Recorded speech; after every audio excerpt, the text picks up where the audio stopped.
En 2011, le Polymage Magélis d'Angoulême a décidé de réhabiliter les anciennes usines de papier à cigarettes, le Nil, pour les transformer en un bâtiment accueillant l'École nationale du jeu et médias interactifs numériques. Ce site accueillait auparavant des syndicats et des associations de la ville. Le bâtiment dispose d'environ 4500 m² de surface utile, avec l'école, un pôle étudiant et un amphithéâtre.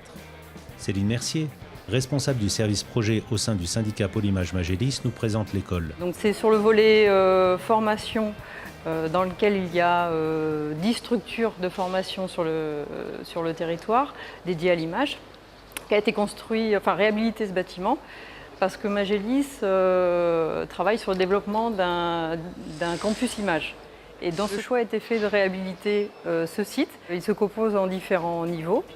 Un niveau qui accueille maintenant l'École nationale du jeu médias interactifs numériques, qui est un établissement du Conservatoire national des arts et métiers, et ce niveau-ci sur lequel on est, qui est plus dédié à la vie étudiante.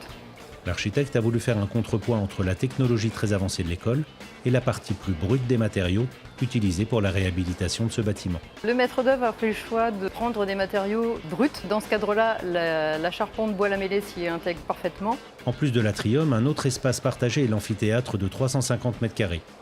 La coque externe est en clin d'épicéa. La structure interne est en ossature bois classique, avec un habillage intérieur en Douglas pour l'acoustique. Jean-Marc Beffre, architecte à Angoulême, désigné en 2011 sur la démarche qu'il proposait dans son projet de réhabilitation du site, nous retrace les spécificités de ces vieux corps de bâtiments.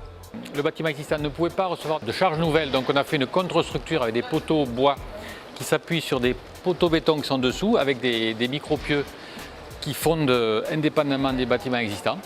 L'étape suivante qu'on a faite, c'est de couvrir tout ça par cette grande charpente de bois lamellé qui vient donner une toute autre unité au bâtiment et vient lui donner une autre échelle aussi, une échelle de bâtiment public.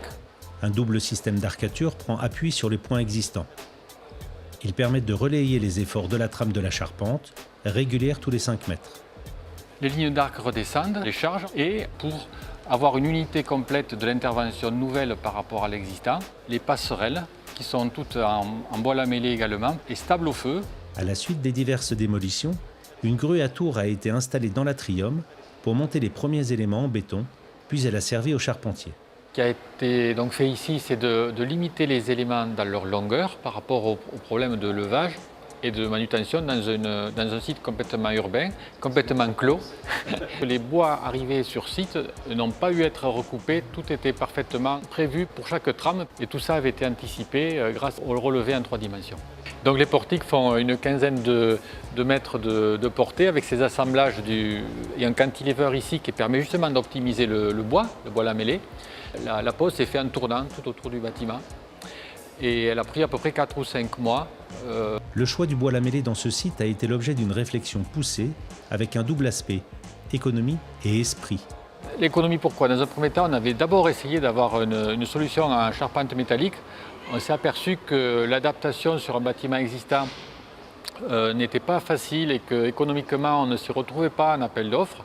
Donc on a complètement modifié le projet pour l'unifier dans ce dialogue de bois et de béton et de pierre avec un seul élément, le bois lamellé, pour faire une grande unité au projet. Le deuxième aspect, l'esprit du matériau, un matériau brut. C'était aussi la volonté de ne pas concurrencer dans une course au high-tech les jeux vidéo qui sont l'objet de l'école d'ici. Une recherche d'équilibre. High-tech et hyper-sophistication du numérique d'un côté, simplicité et naturel du bois de l'autre. Une alliance parfaitement harmonieuse pour le corps et l'esprit.